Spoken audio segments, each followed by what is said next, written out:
Muy bien.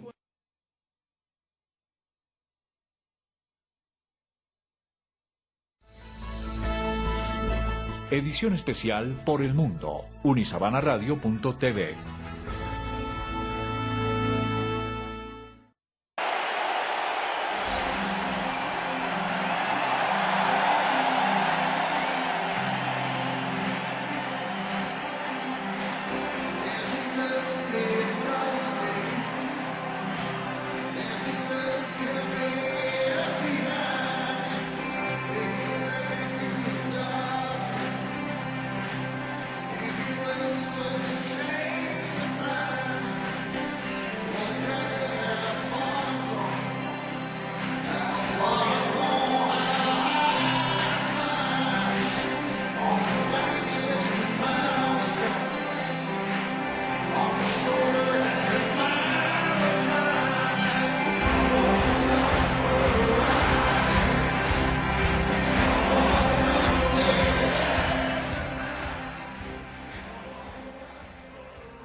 Las 6 de la noche, 10 minutos en este martes 6 de noviembre. Así arrancamos el cubrimiento especial de unisabanaradio.tv y por el mundo, su programa y la ventana de esta emisora a la sociedad internacional. Y con esto arrancamos el cubrimiento especial, 6 horas seguidas de programación siguiendo los resultados de las elecciones de los Estados Unidos, las elecciones presidenciales a 1/3 del Senado y la totalidad de la Cámara de Representantes. Somos un equipo que durante los pasados 3 meses hemos venido trabajando sin descanso para traerles este programa especial para ustedes. Les cuento un poquito cómo va a ser la dinámica. Durante toda la jornada vamos a estar teniendo invitados especiales en Inglaterra, en España, en Estados Unidos. En cabina ya les vamos a presentar a los expertos, a los periodistas expertos que están con nosotros, y durante el transcurso de la noche vamos a tener invitados especiales de Colombia, algunos de los cuales ya nos acompañaron hace 4 años en el cubrimiento especial que hicimos para la primera elección de Barack Obama, y ojalá le traigamos la misma suerte al candidato demócrata. Y a las espaldas de nosotros, aquí en la emisora de la Universidad de La Sabana, tenemos la sala de noticias en donde otras periodistas del equipo de Por el Mundo van a estar dándonos la actualidad al instante de lo que pasa en el proceso electoral de los Estados Unidos. Arrancamos nuestro programa con la canción de Bruce Springsteen del álbum The Rising, que él escribió como un homenaje a las víctimas del 11 de septiembre, y la canción The Rising, que hace parte de la banda sonora de las elecciones y de la campaña demócrata. Yo soy Jairo Velázquez y ustedes van a poder seguirme toda la noche en Twitter, en Comunicación Global US y en todas las demás redes sociales que vamos a estar trabajando, y ya ahorita les presento un poco la dinámica. Vamos a comenzar a presentar el equipo. Mi mano derecha en este proceso es Natalia Garzón, nuestra productora general, y en la cabina me acompaña Gabriela Torres. Gabriela, ¿cómo estás? Hola, buenas noches, Jairo, ¿cómo estás? Pues a la expectativa aquí de este proceso, a ver qué va a suceder. Yo creo que es bastante, a pesar de que no, pues más o menos se vislumbran cuáles pueden ser los resultados, espero yo.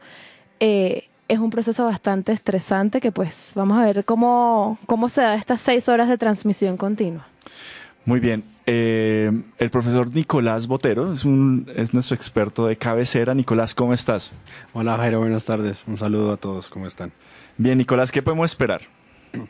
Pues yo creo que tenemos mucho por esperar, ¿no? Es una contienda electoral que pasó por muchos estadios, fuerte en el ánimo de... Empezamos con una confrontación directa bastante fuerte entre los dos candidatos. Después pasamos a las políticas y a las propuestas, y ya estamos finalizando realmente no solamente con las políticas, sino con un poder de indecisión bastante fuerte.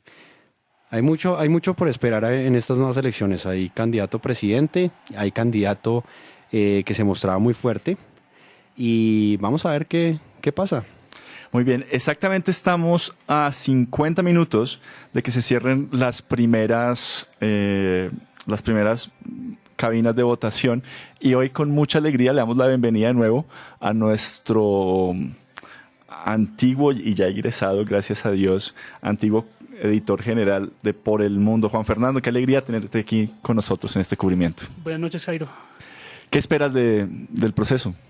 Es un proceso pues que está muy apretado. Hay estados que van a definir, hay estados que son estados, por así llamarlo, indecisos, y va a ser una larga noche. Y lo que más me llamó la atención es la forma en que se pueden definir las elecciones en caso de que llegara un empate. Es una forma muy simpática que podemos hablar más adelante. Muy bien, y hoy tenemos un despliegue en redes sociales impresionante y al frente de él va a estar Marisabel Magaña. Marisabel, ¿cómo estás? Muy bien, Jairo, muy buenas noches y un saludo especial a todos los que nos sintonizan a esta hora por unisabanaradio.tv. ¿Qué conexiones tenemos? ¿Por qué no comenzamos a dar las direcciones y comenzamos a mover un poco el tema de las redes sociales? Bueno, a todos los oyentes que quieran acompañarnos en esta noche que está llena de emoción y de tensiones, los invitamos a que nos escriban al Twitter @unisabanaradio o al hashtag elecciones 2012 o igualmente al Twitter @comglobalus. Además pueden escribirnos por Facebook a unisabanaradio.tv y ahí estaremos respondiendo a todas sus inquietudes. Muy bien, 10 de la noche, 15 minutos y ahora sí les presento a la persona que está manejando los hilos de este asunto, de estas 6 horas de elección. Natalia, después de 3 meses ha llegado el momento.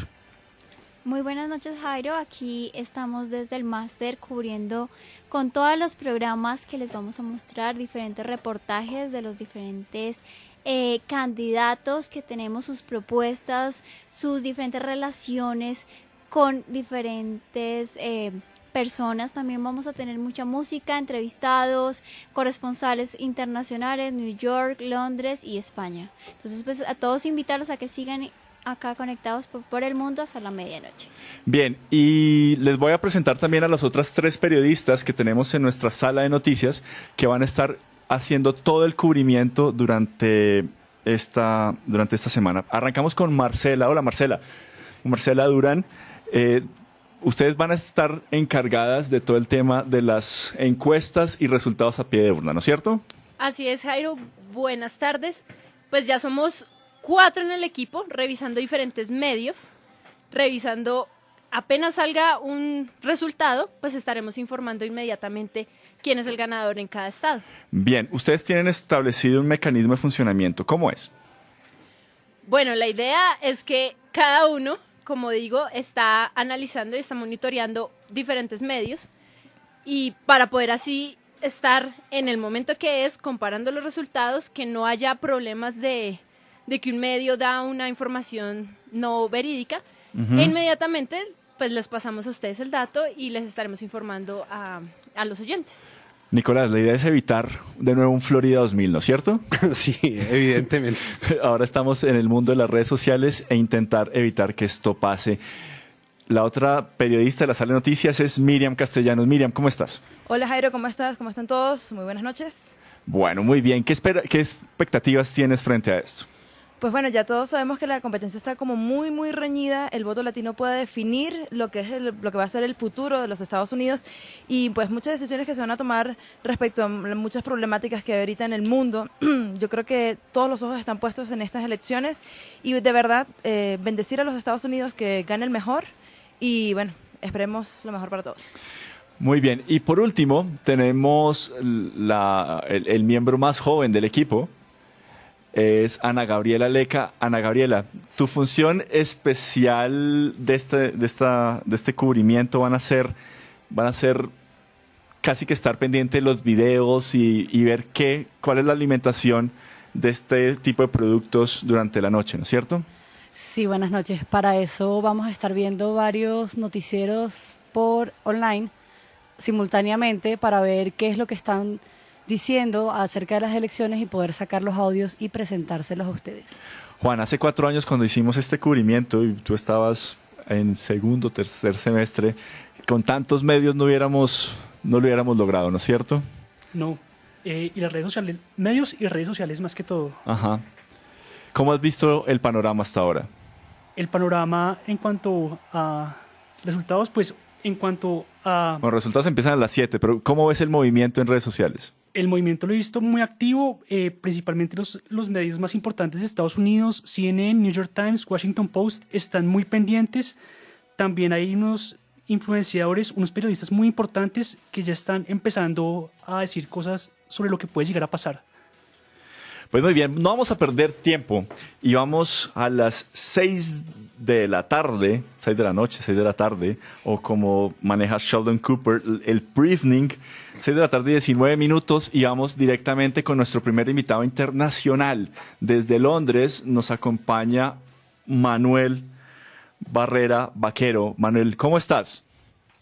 Jairo, claro que sí, acá desde el Parlamento, bajo 4 grados centígrados en la ciudad de Londres, el ambiente se respira ambiente de calma, ambiente de espera, ambiente donde el primer ministro David Cameron espera los resultados ansiosamente. Sin embargo, medios de comunicación como la BBC, The Times, The Sun, The Daily Telegraph, le dan su apoyo, su respaldo al candidato demócrata Barack Obama por las relaciones con el primer ministro de Inglaterra. Asimismo, The Times titula hoy que la competencia está reñida a pesar de las largas filas en los puestos de votación. Asimismo, The Daily Telegraph también ha apoyado durante las últimas semanas al candidato demócrata, dando a conocer varias encuestas donde los británicos le dan el 70% de apoyo al señor Barack Obama frente a un 7% a Mitt Romney, candidato republicano. No sabe, no responde, los británicos tienen un 13%. Además de eso, la encuesta tiene una segunda pregunta donde consistía en calificar el trabajo de Barack Obama como presidente y le dan un 76% de aprobación los británicos al candidato demócrata. Así que desde el Reino Unido se vive demasiado ese apoyo y ese soporte para que el candidato demócrata sea reelegido nuevamente como presidente de los Estados Unidos. Bien, Manuel, en la calle con tus compañeros, con los demás londinenses, porque ya nos hiciste un recuento muy importante de lo que dicen los medios de comunicación, pero en la calle, ¿tú cómo sientes ese ambiente? ¿Cómo sientes esta nueva cita electoral en los Estados Unidos? Pues bien, Jairo, la carrera por la Casa Blanca le afecta al mundo entero. Como decía anteriormente, el primer ministro David Cameron ha tenido muy buenas relaciones con el candidato demócrata y asimismo el pueblo del Reino Unido ha soportado a su primer ministro dándole el apoyo al candidato Barack Obama. Sin embargo, hay un pequeño grupo de banqueros que hace respaldar al señor Mitt Romney debido a la crisis económica que pasa los Estados Unidos y la Unión Europea en sí. La gente no es más que ansia, se vive un ambiente de calma aquí en Londres. La gente, sin embargo, está ansiosa que menos de una hora se estén abriendo los resultados por la carrera a llegar a la Casa Blanca. Muy bien, Manuel, mil gracias y ya te dejo. Si quieres ir a descansar cualquier cosa, nos estamos comunicando de nuevo. Claro que sí, Jairo. Bien, 6 de la tarde, 22 minutos. Llevamos ya 20 minutos de cubrimiento. Nicolás, siguiendo con esta perspectiva y con estas ideas que nos planteaba Manuel desde Londres, ¿qué nos puede decir esos resultados de las encuestas? Ya vimos que The Economist y toda esta serie de medios internacionales están volcados completamente con Barack Obama. ¿Qué nos dice eso? ¿Qué nos dice esto de los últimos 4 años? ¿Y qué nos dice esto de cómo se ve a Mitt Romney? Nos dice muchas cosas. Realmente aquí lo que hay que esperar es, como decimos los politólogos en algún momento, todo se define en la urna, ¿no? En el momento en el que se hace el voto y se hace el recuento de los votos. Es evidente y supremamente claro que la carrera por la Casa Blanca tiene muchas cosas que en este momento dejan una incertidumbre muy grande. El no haber podido recuperar los 4 años que supuestamente dice Mitt Romney que han sido totalmente perdidos. Ajá. Una recuperación económica que no se puede lograr si no es en 4 o en más años. Una recuperación del tejido social también bastante importante, porque el salario básico, el salario mínimo de los Estados Unidos se ha disminuido en casi $3,700 per cápita. Eso es supremamente importante. Estamos por un montón de políticas. $3,000 al año. Al año, sí. Ah, ok. Sí. Y estamos con unas políticas migratorias que el presidente Barack Obama no logró sacar adelante. ¿Por culpa de él o por culpa del Congreso? No, por culpa del Congreso, porque Okay. en su mayoría el Congreso es republicano. Que no se note que tenemos un director que apoya. Pero hay muchas cosas aquí que han quedado en parte inconclusas y que es claro que en 4 años no se podía hacer mucho. Muy bien, ahora vamos a intentar conectarnos directamente con Nueva York. En Nueva York estamos... ¿Ya lo tenemos, Natalia? ¿Sí? Bueno, pues en Nueva York estamos con Diego Pinzón. Diego, muy buenas noches ya para ti. ¿Cómo está el ambiente en Estados Unidos?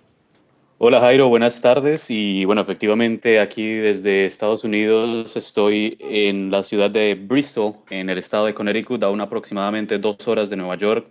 Intentamos desplazarnos hacia Nueva York, pero bueno, todavía hay bastantes complicaciones de tráfico y, por supuesto, todo debido al huracán Sandy que tuvo la semana pasada azotando esta zona noreste de Estados Unidos. Precisamente Nueva York, que es uno de los estados importantes para las elecciones, tiene todavía bastantes complicaciones. Las elecciones o los centros de votación se cerrarán cerca de las 9 de la noche en algunos lugares de la ciudad. Y han tenido muchos problemas durante el día. Ha habido reubicación de los puestos de votación en diferentes lugares que llegaron a última hora. También hay una tormenta que se acerca el miércoles a la ciudad y por supuesto la gente está mucho más preocupada por cómo van a estar ellos mañana miércoles o incluso por cómo están todavía, porque aún quedan 350,000 casas sin luz todavía en la ciudad y en el estado de Nueva York. Además de eso, muchas máquinas de escaneo de votos están deterioradas y tuvieron que llegar a la papeleta tradicional y por esto mismo llegaron a demorarse casi 1 hora en llegar a realizar un voto cada una de las personas. Además, también hay que comentar que el estado de New Jersey permitió el voto a través de fax y correo electrónico. Para muchos, pues es un poco complicado porque eso puede llegar a diferentes cuestiones de fraudes, ¿no? Por supuesto. Ajá. Bien, Diego. También, sí, comenta. Diego, ¿me oyes? Claro. Ok, Diego, hemos visto durante todo el día que las elecciones, que las autoridades, tanto en Connecticut, en el Tri-State Area, en el Connecticut, New Jersey, Nueva York, han intentado hacer lo humano y lo sobrehumano para garantizar que la gente pueda votar, incluso llegando a habilitar herramientas de voto por correo electrónico y voto en camiones militares. ¿Cómo has visto el cubrimiento de los medios de este evento? Bueno, por ahora muchas personas están todavía preocupadas por todo lo del huracán. Los medios de comunicación reportan que no se esperaba la afluencia de gente que ha habido el día de hoy. Incluso ha llegado a ser menor, no solamente en Nueva York, sino en otros estados en comparación con lo que fue en el año 2008. También se cuenta un poco acerca de las situaciones que se están viviendo porque mucha gente, por el hecho de no tener luz, el hecho de no tener agua potable tampoco por más de una semana ya, han tenido que desplazarse a lugares muy lejanos desde su lugar de residencia para poder ir a ejercer su derecho al voto. No solamente esas complicaciones, lo que comentaba hace un momento, hay una tormenta que viene mañana de nuevo hacia el área de Nueva York que se ha debilitado un poco, pero que puede llegar a complicar mucho más las cosas para la gente de esa región. Incluso la primera nevada de la temporada va a ser este jueves, entonces La gente en Nueva York, digamos que está un poco más, y bueno, y en el Tri-State Area, New Jersey y Connecticut, están un poco más preocupados, por supuesto, por su situación, actual que por la elección del presidente. Muy bien, Diego. Entonces, ya te saludamos, ya te dimos la bienvenida. Ya en un momentico, cuando se cierren, antecitos de que se cierren las urnas, volvemos a estar en contacto contigo. Por supuesto, claro que sí. Muy bien, vamos a hacer una pequeña pausa y vamos a comenzar a hacer un recorrido histórico por los presidentes de los Estados Unidos. Y comenzamos con uno de los personajes que determinó cómo se iba a construir el país norteamericano que hoy conocemos. Él es el demócrata Franklin Delano Roosevelt, electo en 1933 y que fallecería en el cargo en 1945. De Ana María Huasca para el programa Por el Mundo, unisabanaradio.tv. En la mesa de trabajo me acompaña Vanessa Venegas y Jamie Gordillo.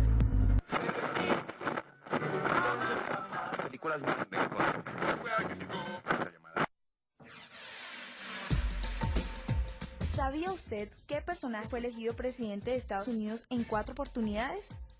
¿Sabía usted qué presidente incursionó en el diseño del dólar? ¿Sabía usted qué presidente estadounidense vino a Colombia por primera vez? Bueno, así es. Hoy hablaremos de Franklin Delano Roosevelt, presidente de Estados Unidos en los años de 1936, 1940 y 1944, quien se mantuvo en su gobierno más de 12 años, que habrían sido 16 si no fuese por su repentina muerte en 1945. Con estos datos nos vamos directamente a la máquina del tiempo.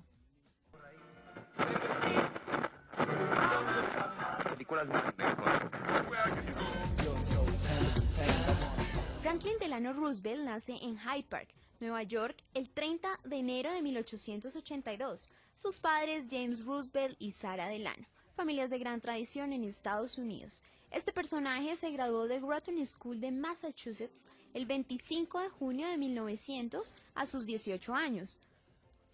Claro que sí, Vanessa, pero es importante mencionar que ese mismo año, el 8 de diciembre de 1900, murió su padre James Roosevelt, por lo que su madre Sarah Delano fue la influencia dominante en los primeros años de Franklin.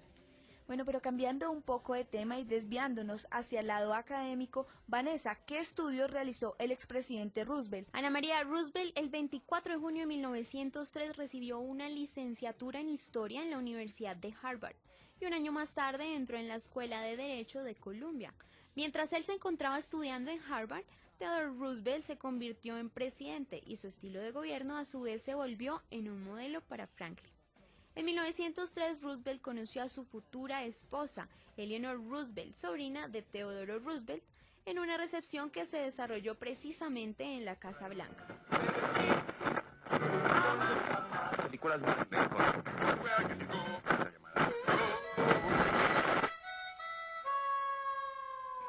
Cerrando la máquina del tiempo y hablando un poco de la vida política y la investigación de Franklin Delano Roosevelt, comencemos desde que era muy pequeño, que siempre tuvo un interés por introducirse en la política y siempre tuvo favoritismo desde el Partido Demócrata, donde estaba hasta la llegada de su presidencia. Contémosle a la gente cómo se llevó a cabo la presidencia de Roosevelt. Ana, qué buena máquina de tiempo. Por mi parte les cuento que las elecciones del presidente Roosevelt se dieron dentro de un contexto de crisis en Estados Unidos y de esta difícil situación nace uno de los programas más importantes dentro de su campaña, el New Deal. Escuchemos un poco de lo que se hizo en la campaña de Roosevelt. Yes, we are determined to keep out of war. Yet we cannot insure ourselves against the disastrous effects of war and the dangers of involvement. Cabe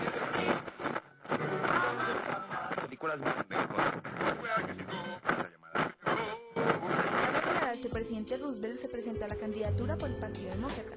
Cuando Roosevelt fue investido en marzo de 1903, los Estados Unidos estaban atravesando la peor depresión de su historia. Unos 13 millones de trabajadores se encontraban en paro. La producción industrial había caído a la mitad del nivel en 1929. En un país con muy pocos servicios sociales del gobierno, millones vivían al límite del hambre y 2 millones estaban sin hogar. El sistema bancario parecía estar al límite del colapso. En lugar de adoptar soluciones revolucionarias, los americanos se inclinaron hacia los demócratas y hacia un líder que había crecido en medio de la clase privilegiada. Ana María, y es que Roosevelt veía la depresión como una cuestión de confianza. La gente había dejado de gastar, de invertir y de contratar trabajadores porque tenían miedo. Cápsula presidencial. Entre la más tradicional política del buen vecino instaurada por Roosevelt para manejar las relaciones en Latinoamérica, la doctrina tenía como base el respeto a sí mismo, del país y de los derechos de los otros, así como la inviolabilidad de sus acuerdos y con un mundo de vecinos, según decía Roosevelt. El 10 de julio de 1934, mientras realizaba un viaje vacacional por el Caribe, Centroamérica y el Pacífico, el presidente de Estados Unidos, Franklin Delano Roosevelt, hizo una escala en Cartagena por invitación del presidente de Colombia en ese entonces, Enrique Olaya Herrera. El motivo de la visita: la heroica cumplía 400 años de fundación. No hubo reuniones privadas, tan solo actos protocolarios, discursos y la asistencia al concurso nacional de belleza. Esto fue una cápsula presidencial.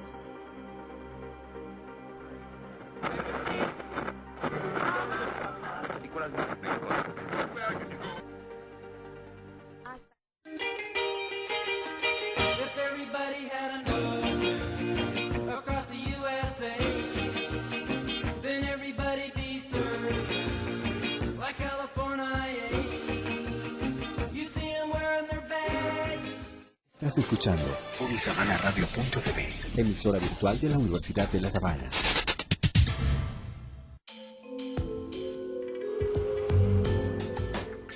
Aquí comienza la segunda parte del reportaje del expresidente Franklin Delano Roosevelt. Y cerrando un poco con la cápsula presidencial, vámonos con las propuestas presidenciales y los cambios de gobierno que realizó Roosevelt. Así que cuéntanos un poco, Jamie.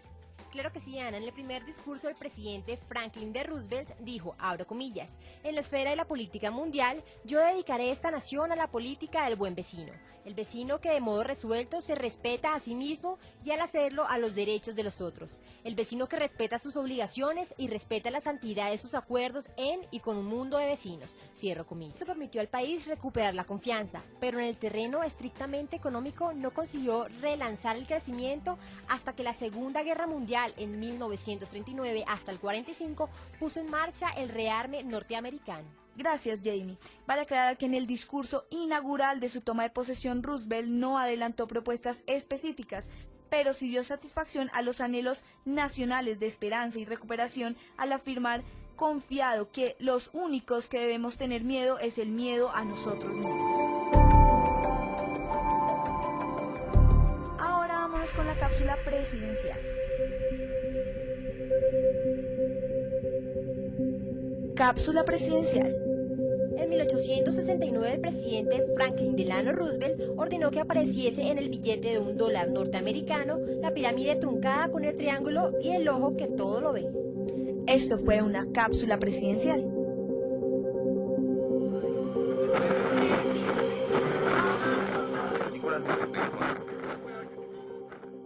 Con esto se confirmó la capacidad del Estado para enfrentarse con éxito, ganas y garantías al periodo crítico que estaba viviendo el país. Por primera vez, la política de un presidente estadounidense logró contenido social y hacía hincapié en desarrollar la igualdad de oportunidades bajo la tutela directa del Estado federal. Pero bueno, cuéntanos un poco más sobre la política de Estado que tenía Roosevelt durante esta época, Vanessa. Ana María, durante sus primeros 100 días de presidencia, los famosos 100 días de Roosevelt, el presidente dejó a todos atónitos con su furor legislativo. Y es que el cambio de estilo de un intervencionismo jamás visto hasta la fecha, permanentemente asesorado por su trust de cerebros. El objetivo consistió en mejorar el poder adquisitivo de las clases trabajadoras y agrícolas, y a la vez buscaba la confianza nuevamente de los banqueros. Bueno, en cuanto a la relación con América Latina, Roosevelt adoptó una línea política basada en la buena vecindad, como lo había dicho anteriormente, con la que llevó todavía más lejos la política de gradual retirada cuando concedió la plena independencia a Cuba en 1934 y 2 años después a Panamá. En 1936 mandó evacuar de la isla de Haití a todas las tropas militares de ocupación y por último permitió una serie de confiscaciones nacionalistas de varios países sudamericanos sobre productos e industrias estadounidenses instalados en sus territorios.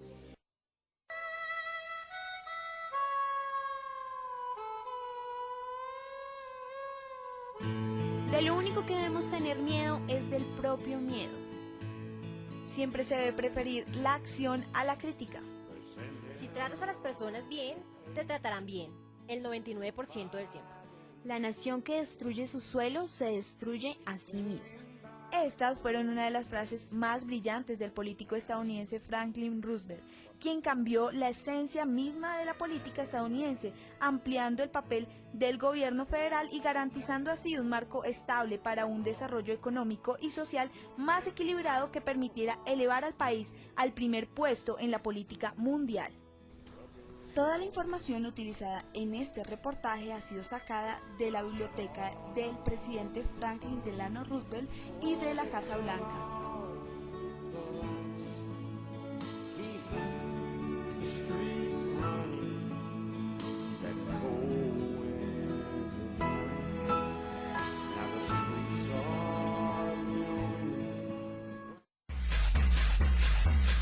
Barack Obama, Mitt Romney.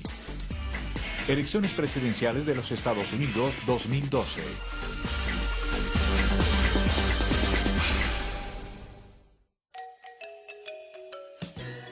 Seis y 40 de la tarde estamos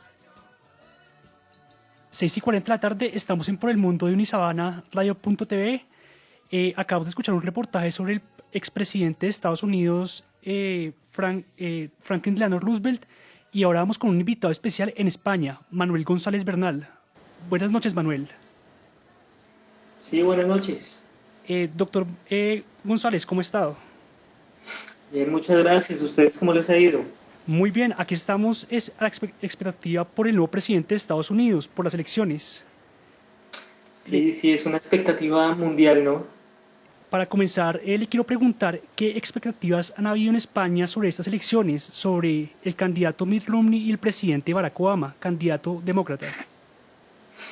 Bueno, pues digamos que como está realmente el ambiente político en el mundo, digamos que los ojos están puestos en las elecciones de Estados Unidos. De todas maneras, en Europa, con la visión tan fuerte centrada en el continente, la visión europeísta, pues digamos que se matiza un poco. Yo estuve también acá durante las elecciones en Francia y me parece que fueron más relevantes las elecciones de Francia que las que se desarrollan hoy. De todas maneras, digamos que hay un interés fuerte en lo que pasa en Estados Unidos esta noche. Los españoles han estado presentes en la campaña, lamentablemente en esta oportunidad, porque han sido un mal ejemplo que han usado los candidatos, tanto Obama como Romney, debido a la crisis económica. Tal vez ha sido un poco más despectivo el candidato republicano y entonces se siente un cierto interés, no solo en España, sino en Europa, porque Barack Obama continúe con el poder en la Casa Blanca. Doctor González, ¿cómo ha visto el trato que le han dado los medios a estas elecciones que son cruciales en un momento en que Europa atraviesa de una u otra forma una crisis económica? Digamos que hay un interés grande, se nota por supuesto en la cobertura, en los especiales informativos. Ustedes pues pueden ver a través de internet en las páginas de televisión española, del País, del Mundo, de los grandes medios de acá de España, que la cobertura es total. Digamos que no escatiman. Doctor, no escatiman. Sí. Continúe, por favor. No, que no se escatima con la cobertura para nada, ¿no? Digamos que es muy completa la información. Respecto al tema de la crisis económica, pues durante la campaña se vio que digamos que la actitud de Barack Obama es un poco más conciliadora y más dispuesta a colaborar con los problemas globales, dentro de ellos la recesión. Romney es un poco más fuerte y es un poco más centrado en los intereses americanos, entonces eso también hace que en Europa haya un interés mayor por los demócratas. Doctor González, ¿de qué tanto se espera que sean los votos que desde España lleguen a Estados Unidos esta noche? ¿Y cómo está en este momento la división de votantes en España? ¿Quién está ganando en este momento? Bueno, la verdad desconozco los datos del censo electoral de ciudadanos españoles, de ciudadanos norteamericanos en la península, pero sí estuve leyendo una encuesta que salió recientemente de un centro de pensamiento alemán sobre cuáles son las preferencias de los europeos y luego también por países sobre las elecciones en Estados Unidos. Para sorpresa mía, cerca del 80% de los europeos apoyarían a Barack Obama en las elecciones. Y en el caso de España, España está un poquito sobre esa media, está como sobre el 80 y algo %. Es decir, que el apoyo a Romney es casi nulo. Bueno, doctor González, seguimos muy pendientes de estas elecciones, vamos para largo, estamos esperando por ahí que en 5 horas aproximadamente conozcamos los primeros resultados. Entonces nos estaremos comunicando si algo llega a pasar con usted. Muchas gracias. Ustedes muchas gracias y ánimo con esa transmisión, pues todavía les falta un rato largo de trabajo. Muchos éxitos. Lo mismo, doctor González.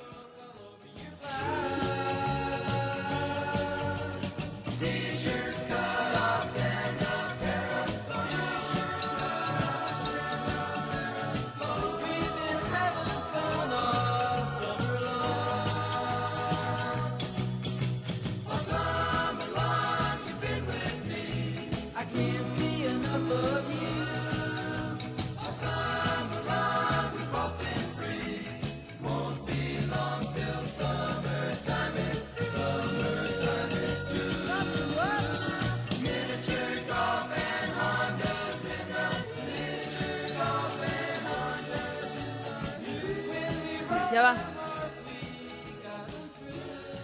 Seguimos aquí con la cobertura especial de Por el Mundo a través de unisabanaradio.tv cuando son las 6:45 de la tarde.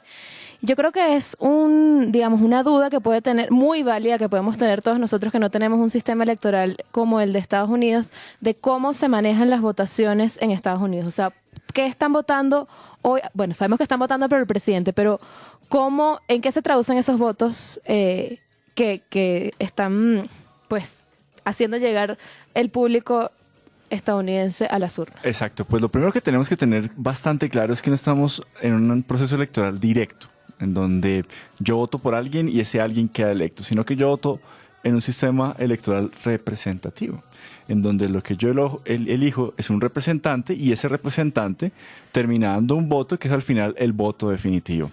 Pero para más sobre eso, los estudiantes de la profundización de periodismo internacional tienen un especial en donde explican en detalle cuál es el sistema y cómo funciona el sistema electoral americano.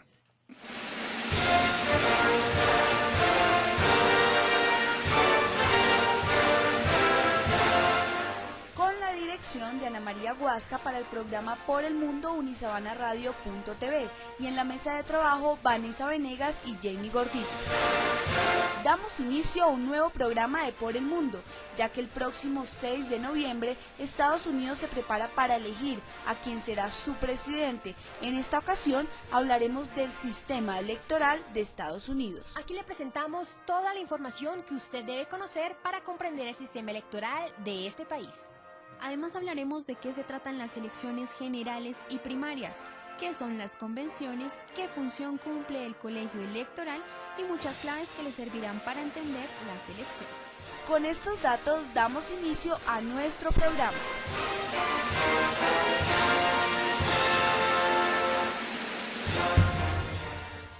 Elecciones generales y elecciones primarias.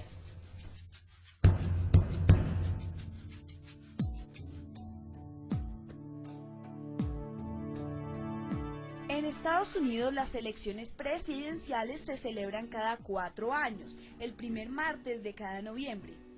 A diferencia de otras democracias, las elecciones a la presidencia y las elecciones primarias son indirectas. Vanessa, hablemos un poco más de qué se trata este aspecto. Ana María, este aspecto se refiere a que no son solo los votos de los ciudadanos los que eligen al presidente, sino que también se incluye un grupo de compromisarios o representantes nombrados por los partidos políticos de Estados Unidos, que votan de acuerdo a las preferencias de la sociedad.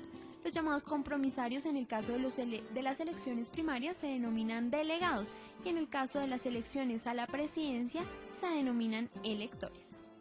Vanessa, un dato importante acerca de los electores. Ellos son quienes forman el colegio electoral, que está compuesto por 538 compromisarios, los cuales representan a todos los estados. Es importante destacar que para ganar la presidencia es necesario obtener una mayoría absoluta de 270 votos del colegio electoral. Para comprender mejor el sistema electoral de Estados Unidos, es importante definir a qué hace referencia y cómo funcionan las elecciones primarias, las cuales se celebran en cada estado entre los meses de enero y junio. Las elecciones primarias consisten en ganar delegados en cada estado, que son los que votarán al nominado en la convención. De esta forma, varios finalistas irán acumulando delegados para lograr un triunfo en el mes de noviembre. Para aclarar mucho más este tema, hablamos con Patricio Zambrano, analista internacional y catedrático de la Universidad de Georgetown. Hablando con el que sabe. En el caso de los Estados Unidos hay un tema académico dentro de la comunidad académica de los Estados Unidos que genera la ilusión como que la democracia de los Estados Unidos fuera un tipo de referente o estándar para el resto del mundo, cuando internamente no hay duda de que la democracia de los Estados Unidos es perfectible, ¿no? Hay muchos aspectos dudables, el caso por ejemplo que tú citabas del voto popular versus el colegio electoral. Entonces es importantísimo que las reglas de la democracia sean digamos, más cercanas al deseo de la gente. Ese ejemplo te demuestra que la democracia de los Estados Unidos no es perfecta, considerando también que en este país no hay un registro electoral universal nacional. Hay mucha irregularidad en cuanto a que la gente no pueda votar más de una vez, eso no se puede controlar un 100%. ¿Qué son las convenciones? Cambiando de tema, Jamie, cuéntenos de qué se tratan las convenciones. Claro, Ana María, las convenciones son reuniones organizadas por los partidos políticos para que se debatan diferentes temas, estrategias y además se nominen los candidatos a la presidencia. Por ejemplo, este año la Convención Republicana se desarrolló del 27 al 30 de agosto en Tampa, Florida, y la Convención Demócrata se desarrolló del 3 al 6 de septiembre en Charlotte, Carolina del Norte. ¿Cómo funciona el colegio electoral?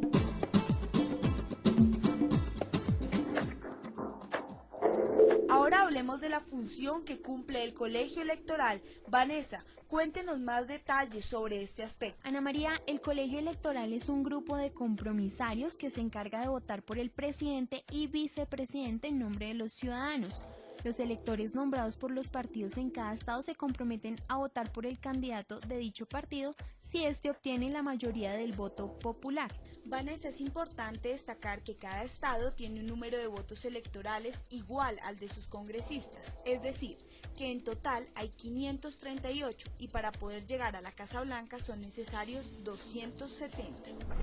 Hasta aquí llega la primera parte de este reportaje. Espere la segunda sección a continuación.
Entra en la onda interactiva unisabanaradio.tv. Aquí comienza la última parte del reportaje Sistema Electoral. Durante todo este tiempo, los noticieros han intentado explicar el sistema electoral. Escuchemos un poco. Cápsula noticiosa. En la democracia estadounidense no son los votos personales los que verdaderamente cuentan, aunque alrededor de 150 millones de estadounidenses pueden acudir a las urnas el día de las elecciones o votan anticipadamente porque la ley así lo permite. Es el colegio electoral con 538 electores el que finalmente determina el ganador. Por ejemplo, los estados de California, Texas y Nueva York, que son los que más habitantes tienen, representan 55, 34 y 31 puestos en el colegio electoral respectivamente. En las elecciones de 2008 en el estado de California, el actual presidente demócrata Barack Obama obtuvo más de 6 millones de votos y su rival, el republicano John McCain, más de 4 millones. Pero Obama, por ganar en el estado, se llevó todos los 55 electores de California.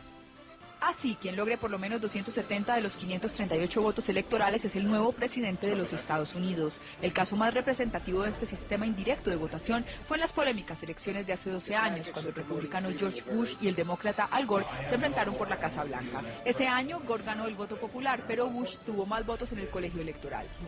Según reportes, en este nuevo pulso electoral ya han votado más de 17 millones de personas por adelantado, entre ellos el presidente Obama, quien ya lo hizo en Chicago. También hay votación por correo para personas discapacitadas, enfermas o quienes se van de viaje presentando una excusa médica. Se calcula que cuando las urnas abran el 6 de noviembre ya el 40% de los votantes haya sufragado.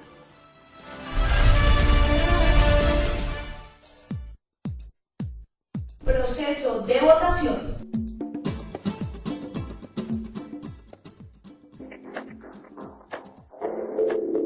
Jamie, cuéntenos, ¿qué significa el procedimiento de votación?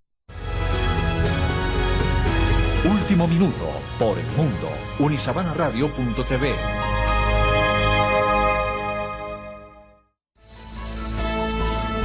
Edición especial por el mundo. unisabanaradio.tv.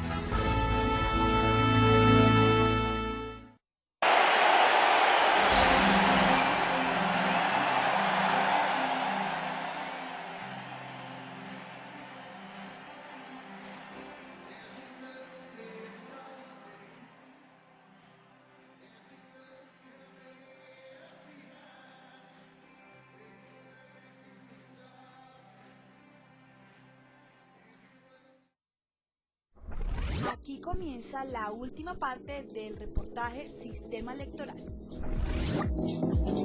Durante todo este tiempo, los noticieros han intentado explicar el sistema electoral. Escuchemos un poco. Cápsula noticiosa.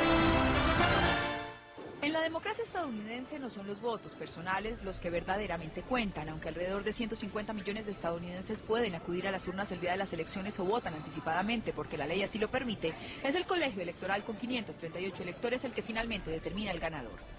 Por ejemplo, los estados de California, Texas y Nueva York, que son los que más habitantes tienen, representan 55, 34 y 31 puestos en el colegio electoral respectivamente. En las elecciones de 2008 en el estado de California, el actual presidente demócrata Barack Obama obtuvo más de 6 millones de votos y su rival, el republicano John McCain, más de 4 millones. Pero Obama, por ganar en el estado, se llevó todos los 55 electores de California. Así, quien logre por lo menos 270 de los 538 votos electorales es el nuevo presidente de los Estados Unidos. El caso más representativo de este sistema indirecto de votación fue en las polémicas elecciones de hace 12 años, cuando el republicano George Bush y el demócrata Al Gore se enfrentaron por la Casa Blanca. Ese año, Gore ganó el voto popular, pero Bush tuvo más votos en el colegio electoral.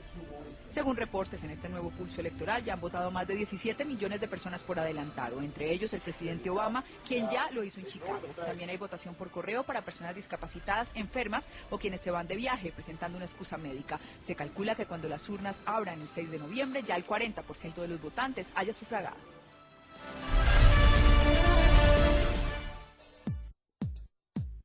Proceso de votación.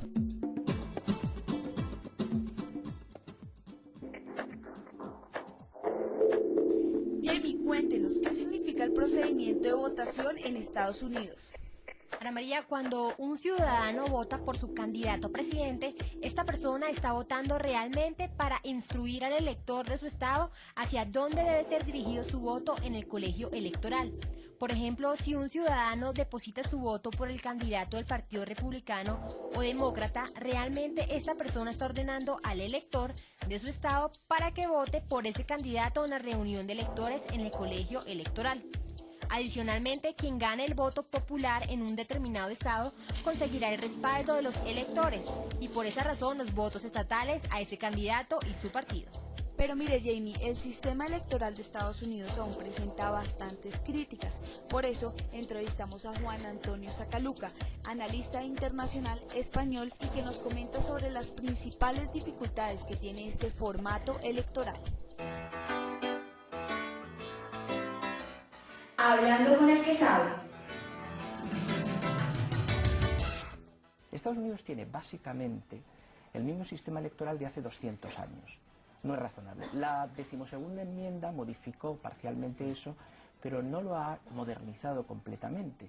Y te voy a dar otro dato. No es solamente los republicanos los que han, entre comillas, robado elecciones. En el año 60, Kennedy, el aparato demócrata, le robó las elecciones a Nixon en Illinois. Nixon había ganado esas elecciones y le dijeron, ¿por qué no impugna usted las elecciones? Y le dijo, en Estados Unidos no se roban elecciones, y lo aceptó. Exactamente lo mismo que hizo Gore en el año 2000, el Tribunal Supremo le dio la victoria. El Tribunal Supremo lo que hizo fue cuando estaba aumentando rápidamente el voto a Gore, detuvo el recuento. En ese momento la ventaja era de 537, pero se había empezado con miles de votos a favor. El sistema electrónico electoral también ha sido una de las dificultades dentro de la elección presidencial en Estados Unidos. A esta dificultad nos comentó algo el analista internacional. El Congreso se ha gastado 4.000 millones de dólares en intentar reparar las máquinas. Con el tema de las máquinas hay también muchísimo que hablar, ¿no?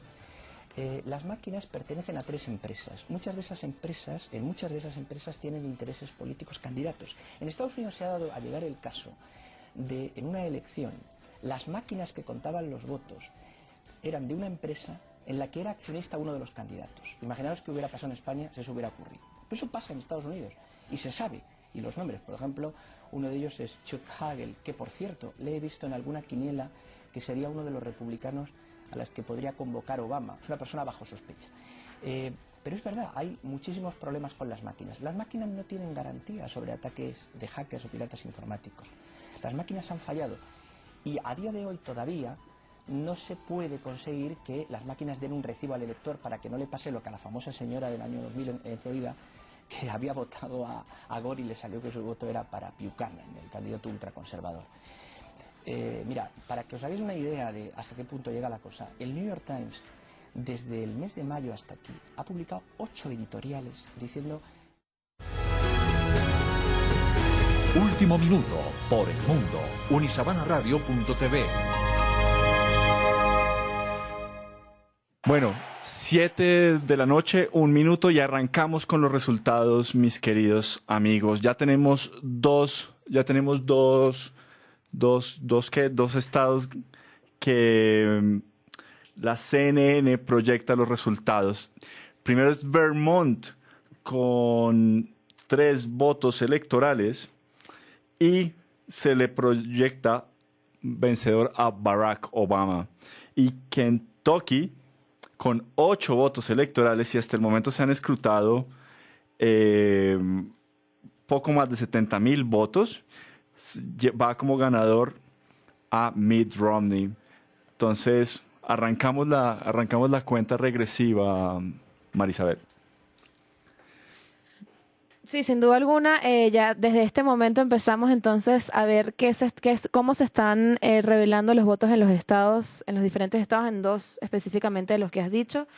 Y pues bueno, nada, yo creo que antes de comenzar a dar estos resultados fue perfecto que nos explicaran un poco de qué se trata el sistema electoral en Estados Unidos, porque de verdad que es algo bastante complicado y que si uno no se pone a prestarle atención se puede enredar bastante, ¿no?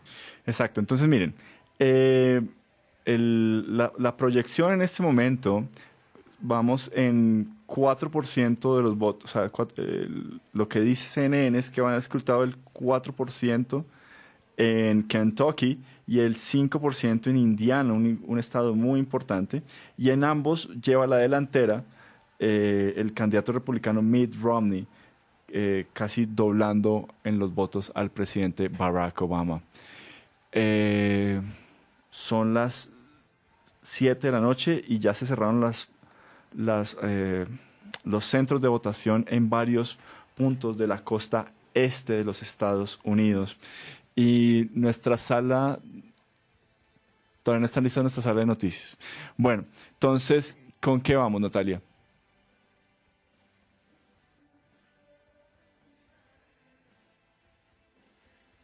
Bueno, ya tenemos la sala de noticias. Bueno, ¿qué noticias tenemos desde nuestra sala, Miriam y Marcela? Bueno, Jairo, como ya han dicho, ya tenemos unos resultados parciales en Kentucky, Indiana y New Hampshire, según la encuestadora Real Clear Politics. Tenemos que en Kentucky, Romney ya en ese 1% escrutado tiene el 68,7%, mientras que Obama tiene el 29,8%. En Indiana lleva el 2% escrutado con 11 votos electorales, Romney en la delantera con 60%, mientras que Obama lleva el 38,4%. Y en New Hampshire, con 4 votos electorales, también un 1% escrutado, esta vez la delantera la lleva Obama con 65,1% y 32,6%. Esto da, parcialmente, a nivel nacional, Romney en la cabecera con 62,1% y Obama con 36,2%. Bueno, New Hampshire fue el primer estado donde se comenzó a votar después de las 12 de la madrugada en Estados Unidos. Fue un caso bastante peculiar porque son muy, muy pocos votantes. Yo estuve viendo la transmisión en vivo del escrutinio de estos votos y la verdad es que es bastante, digamos que a mí me representa, Juan Fernando, es raro ver que el sistema electoral de Estados Unidos se preste para llevar a cabo una votación en la que puedan escrutar los votos instantáneamente, pues y además no solamente escrutarlos, no es el tema de escrutarlos, es el tema de darlos a conocer. Es decir, en New Hampshire yo vi la transmisión en vivo de cómo pues comunicaron cuáles eran los resultados, ¿no? Sí, son resultados muy inmediatos. CNN ya tiene algunos resultados casi oficiales de los estados que nombró Jairo. Entonces podemos decir que en Kentucky y Vermont ya puede haber un ganador en esos estados. Pues sí, la verdad es que independientemente de que existan algunas dudas acerca de si realmente los votos pueden o no, pues del fraude y todo este tema, que la verdad es que es la primera vez que yo escucho, bueno, es la primera vez que yo creo que sigo las elecciones de Estados Unidos de tan cerca, pero que yo escucho que la verdad la gente está como preocupada por si se puede llegar a dar un fraude o no, pero yo creo que esto también tiene que ver mucho con lo parejos que pueden estar estos candidatos, ¿no?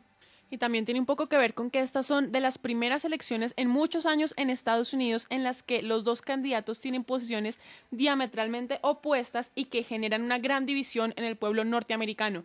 Hace muchos años no se vivían unas elecciones tan tensas y en las que se generan tantas divisiones, incluso dentro de las familias, donde hay padres que votan por un candidato, madres que votan por otro, que digamos en menor escala, pero nos remonta un poco a la situación venezolana, cuando la tensión era tan alta y las diferencias ideológicas eran tan altas que se empiezan a generar estos rumores de que puede haber fraude, y cada paso en las elecciones es determinante para la decisión final y sobre todo para el ánimo que hay en este momento en Estados Unidos. Sí, sin duda es un elemento que a uno le agrega un poco más uno se puede relacionar de manera más cercana a lo que son las votaciones en Estados Unidos, porque uno lo ve tan, digamos, yo lo he visto tan lejano, nunca lo he vivido, nunca he estado en Estados Unidos cuando se llevan a cabo las votaciones, pero era tal cual como lo estás diciendo tú, Marisabel, que el tema del fraude y el tema de la polarización que se está dando ahorita entre la población que apoya a Romney y la población que apoya a Obama realmente llama muchísimo la atención, ¿no, Nicolás?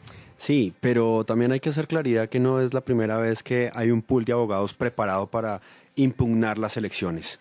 ya se había visto también en las elecciones con Bush padre y las anteriores elecciones en donde supuestamente había quedado Nixon como presidente de los Estados Unidos y termina siendo realmente Kennedy, ¿no?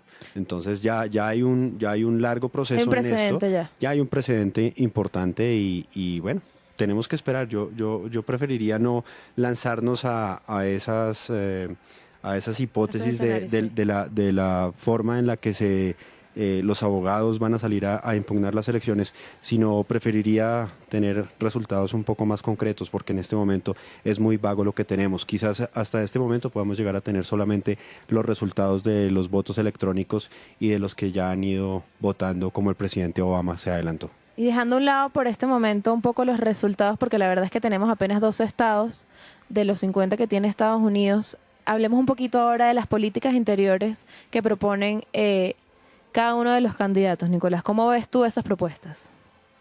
Pues sin duda al presidente Obama le quedaron muchas cosas por hacer, ¿no?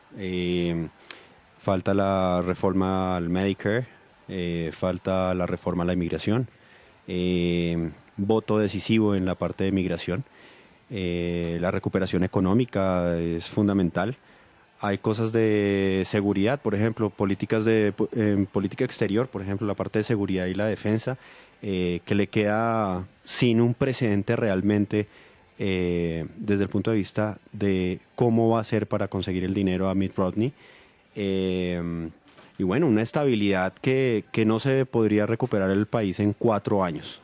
Hay que ser claros que la expectativa del pueblo norteamericano en este momento es que esos 4 años muy posiblemente no eran suficientes para recuperar el Estado, y como el presidente Obama lo ha dicho, el trayecto acá es un trayecto largo, es un trayecto que se demora en la recuperación de los Estados Unidos y bueno, eso es lo que lo ha hecho a él fuerte en este momento, ¿no? Sin duda alguna. Bueno, después de esta introducción que nos acaba de dar Nicolás entonces a lo que son las propuestas de política interior de ambos candidatos, vamos a escuchar entonces ahora un especial que nos traen aquí en producción.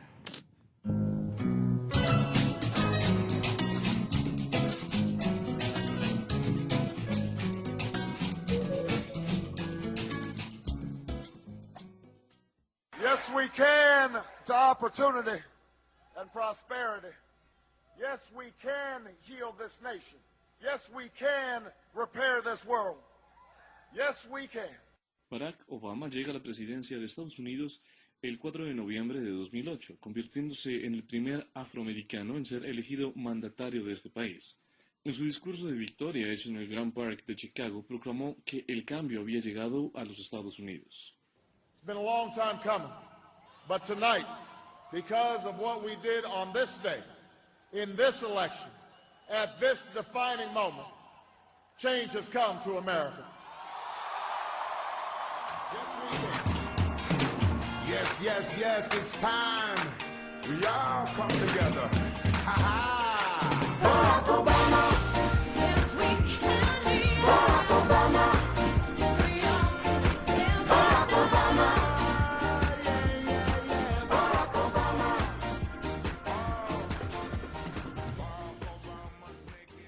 La crisis económica desatada hacia el final del gobierno de George Bush marcó el final de la década pasada y el comienzo de la actual. La reactivación de la economía y la creación de nuevos empleos impulsaron las más importantes demandas para el presidente Obama. En 2008 cerró con el dato de desempleo más alto desde 1993, 7.2%. Por otra parte, la economía estadounidense se contrajo en 0.4% según datos del Banco Mundial. Recién posicionado, Obama lanza un plan de reinversión y recuperación por $838.000 millones. A pesar de esto, el PIB estadounidense cae 3.5% en 2009. Según la Oficina del Congreso para el Presupuesto, el mayor impacto del plan de reactivación se sintió en 2010, cuando el desempleo cayó hasta 1.8% y la economía creció 3%. Sin embargo, este problema aún representa uno de los mayores fracasos de Obama. En agosto de este año, la tasa de desempleo se ubicó en el 8.3%. César Niño, magíster en Relaciones Internacionales e integrante del Instituto de Ciencias Políticas Hernán Echevarría Olózaga, habla sobre la ley de el estímulo económico, la cual recorta los impuestos federales para destinar recursos a sectores como la educación, la salud, entre otros. Yo no creo que haya funcionado mucho el presidente Obama porque tiene problemas supremamente grandes, estructurales. Tiene que reformar, digamos así, la estructura de los estímulos, porque los estímulos le están dando un contraestímulo, un desestímulo a la población y a la economía interna de los Estados Unidos. A lone voice in the distance uttered, yes, we can. He gave good speeches, never sweat. He was real good at the internet. He's Barack Obama, he's come to save the day. He passed a major stimulus for the bourgeois. That said he'd have to save the city.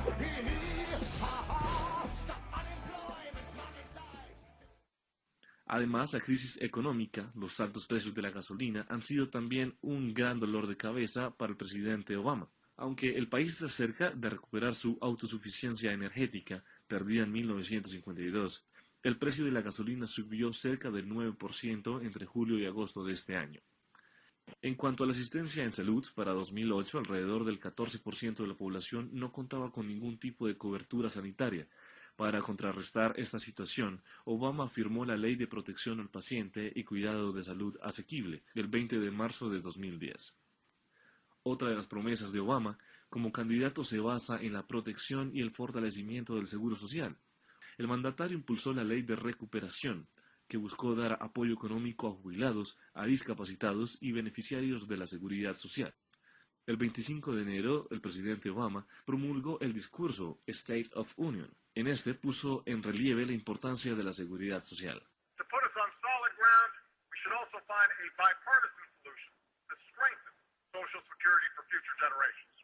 We must do it without putting at risk current retirees, the most vulnerable, for people with disabilities, without slashing benefits for future generations, and without subjecting Americans' guaranteed retirement income to the whims of the stock market.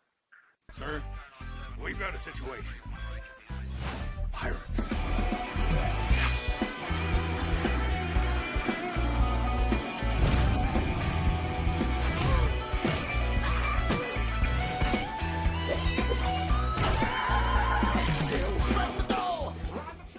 En su gobierno, Barack Obama se ha destacado por promover los derechos civiles de las personas sin discriminación de género ni condición sexual. Una de sus medidas más contundentes para apoyar a esta población se vio reflejada en la derogación del Don't Ask y Don't Tell, dándoles a hombres y mujeres homosexuales la facultad de participar y confesar su sexualidad estando en las fuerzas militares del país. Sin embargo, su acción más importante en el campo de los derechos civiles fue la aprobación de la Ley de Pago Justo, Lilly Ledbetter, Fair Pay Restoration Act, que además fue la primera pieza de Obama en el legislativo como presidente. Lilly Ledbetter did not set out to be a trailblazer or a household name. She was just a good hard worker who did her job. Before discovering that for years she was paid less than her male colleagues for doing the very same work. La ley promueve la equidad salarial sin discriminación de género. Para lograrlo, se permite que las demandas por discriminación pueden ser presentadas durante los 180 días siguientes a la entrega del pago. En la siguiente intervención, Barack Obama hace un honor a Lilly Ledbetter, pues gracias a ella se firmó la ley que hoy lleva su nombre. Now, Lilly could have accepted her lot and moved on. But instead, she decided that there was a principle at stake, something worth fighting for. So she set out on a journey that would take more than 10 years, take her all the way to the Supreme Court of the United States, and lead to this day and this bill, which will help others get the justice that she was denied.